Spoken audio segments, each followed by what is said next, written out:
asalaamaaleykum mbokk yi ñi nga am mbégte di leen dalalaat ci seen xibaaru météo li ci gën a fës nag doon ay taw yoo xam ne ñu ngi koy séntu ci gox yu bëri ci réew mi rawatina ci boori sow maanaam boori Casamance jàpp diw réew mi ba boori Ndakaaru jëm Louga ak Ndar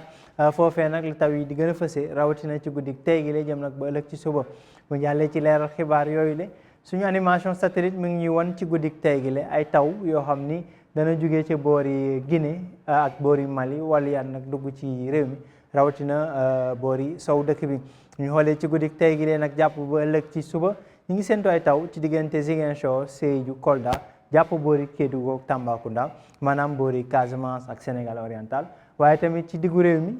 boori Fatick Kaolack jàpp Kaffrine waaye tamit ca Diourbel ak ci Petite Côte bi muy maanaam boori Île Sine Saloum Mbour jëm ba boori Ndakaaru ak Ndar waaye tamit ca Louga jàpp boori Saint-Louis foofee la taw yi di gën a fësee bu ñu demee nag ci boori bëj gànnaar jàpp penku foofee ay taw yu daanaka néew lañ fay sentu maanaam taw yoo xam ne dana néew lool ci diggante Podor Linguère jàpp Matam ak boori Bakel température yi nag dana xaw a dal ci yenn gox réew mi 20 degré ak ñett muy température bi gën a néew ñu ngi koy sentu diggante Ziguinchor jëm ba boori Kédougou 20 degré ak ñeent jëm ba 20 degré ak juróom ci gox yu bëri ci réew mi rawatina nag boori sow maanaam Ndakaaru ak li ko wër waaye itam diggu réew mi li ci mel ni boori Diourbel Kaolack ak boori Kaffrine waaye tamit ca Tambacounda Sédhiou ak Kolda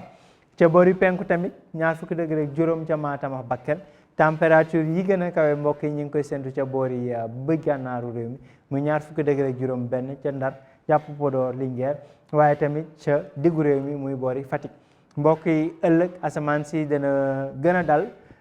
que guddi tey gile dana séntu nag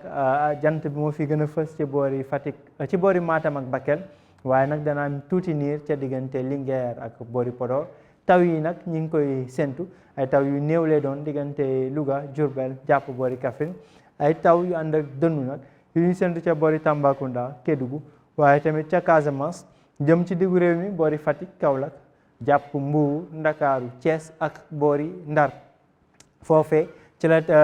taw mi di gën a fëse ci boori rawatina nag ci boori sow mi mooy gox yi nga xam ne ñoo féetee ci boori géej gi température yi dana dal li ko waral nag mooy niir yu bëri ci asamaan si 20 degré la ñuy séntu ca boori Ndakaaru 20 degré ak benn ba 20 degré ak ñeent diggante bëj Saalum diggu réew mi jëm ba boori bëj gànnaar ak sow température yi gën a kawe ñu ngi koy séntu foofee nga xam ne asamaan si dana fa dalee jant bi moo fi sax gën a fës 20 degré juróom benn ca boori Matam jëm boori Podor mbokk yi ci tënk rek ay taw la yoo xam ne dana wéyandi ci diggante guddi tey gi lee jëm nag ba ëllëg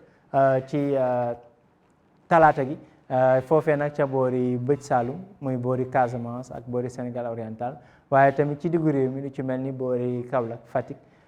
Kaffrine jëm Diourbel waaye tamit ca boori Ndakaaru jëm ba boori Ndar mbokk yi li moo doon xibaar yi dig daje ëllëg ci yeneen xibaaru météo jërë ngeen jëf